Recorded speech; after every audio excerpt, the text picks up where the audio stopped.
exercise 5.2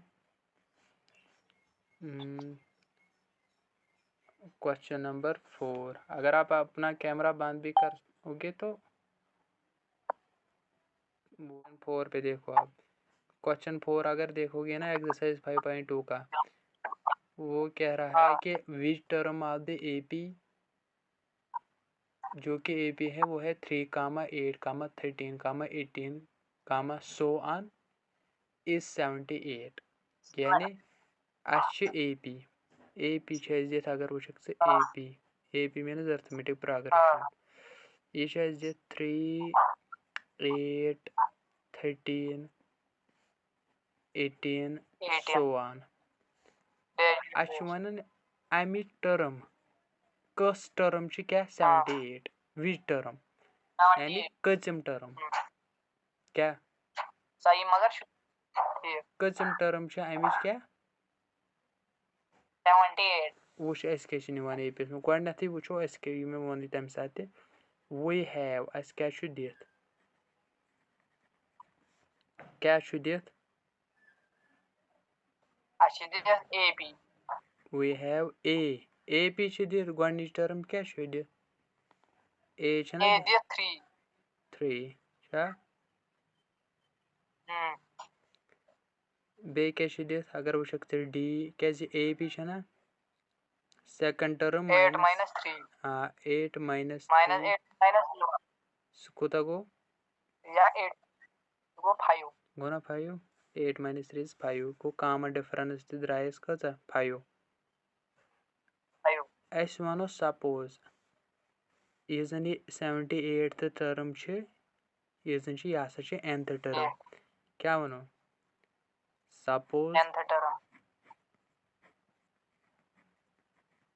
suppose the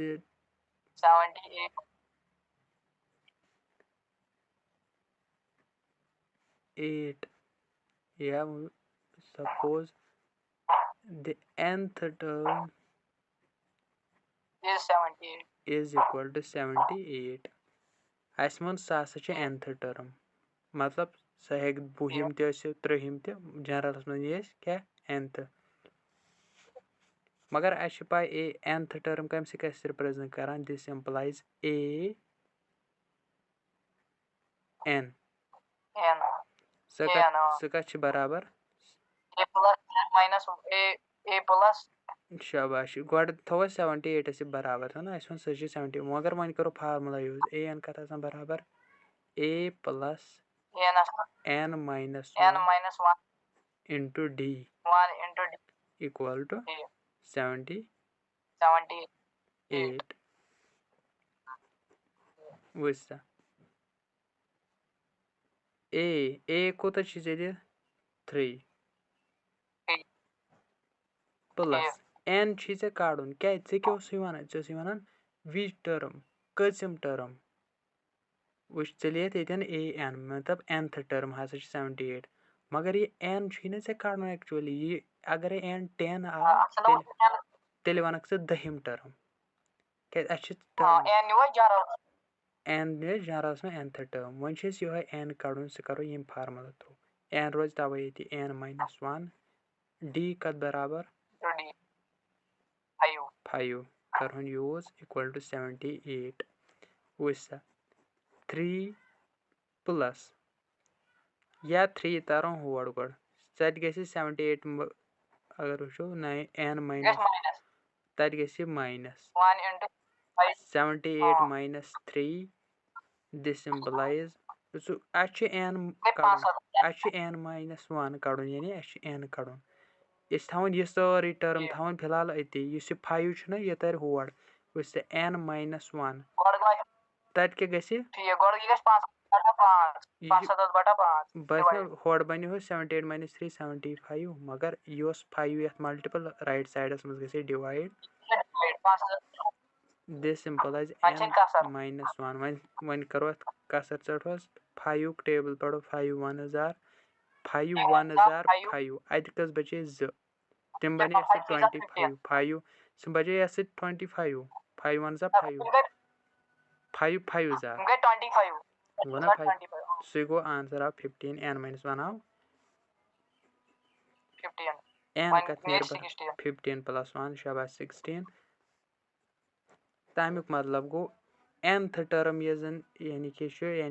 an ये जन an n बजाय कि ये वन दिस इंप्लाइज a16 = 70 यानी therefore अस वनो 78 ये जन यह हसा इज द 16th टर्म 78 कचम टर्म 16 यह अमिक सोल्यूशन आव समझ इथे कन क्वेश्चन नंबर 13 तम वतमित वन हाव बे शार्ट वे तमिक क्या तथ मे सोल्यूशन यानी कि प्रोसीजर सोरे कोर्मुत इथे कन अगर चे वो तम ती बराबर इथे कन इजी तम मे कर्मित पतमिस लेक्चरस में डिस्कस मगर वन चे कन्फ्यूजन दिमुन क्वेश्चन नंबर 4 डिस्कस कोर्मुत तम साथ आज आमत 17th is the 16th term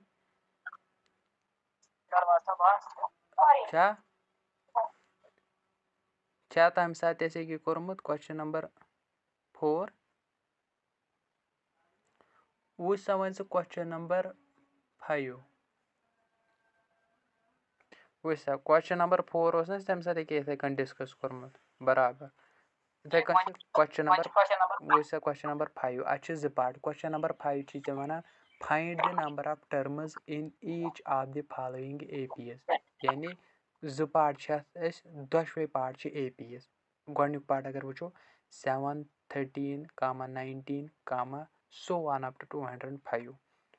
अब समझ ये एपी एपी दित मगर अस कड़न नंबर ऑफ टर्म्स वनकस एन कड़न एन तदर समझ फिक्र एन एन मतलब कज टर्म्स आसन वुसा हियर अगर वो गोडनथी वुचान अस क्या दित एपी ना A1 मतलब यानी कि गोडनिच टर्म या ए ये जन वन सह कत बराबर 7 डी क्या चूंकि यह एपी अस कड़ो चाहे third term minus second term या second term minus first term अत नेर हर कुन जाए सेम ती कोरस A2 - A1 A2 गई 13 - 7 आवा 6 पुछ यह लास्ट टर्मस वनकस ओर दित मगर अस वन यम कच टर्म टोटल आवा समझ तीन में बराबर मेन्यू सपोज यह हसा nth टर्म यानी लास्ट टर्म लेट an ये जन सह क्या 5 यह सपोज nth टर्म अम सत नेर मे n कज टर्म मे टोटल वुस let an equals to 205 one खुलान बह इथे कन बराबर यू बराबर an a + n - 1 into d सह बराबर मगर 205 a कर बह use a 7 first term plus n - 1 d बराबर 6 तवे लिख 6 आवा समझ इक्वल टू 205 n - 1 into 6 थो मे ये क्या मे n कड़न तवे थो बीरस अति यह 7 ये प्लस यह गस होड़ माइनस 205 करो माइनस 7 तत बच 198 वन 6 ये मल्टीपल n - 1 into 6 यह गस होड़ डिवाइड यह बन 198/6 पत 6 सत कस सतो सह नेर 33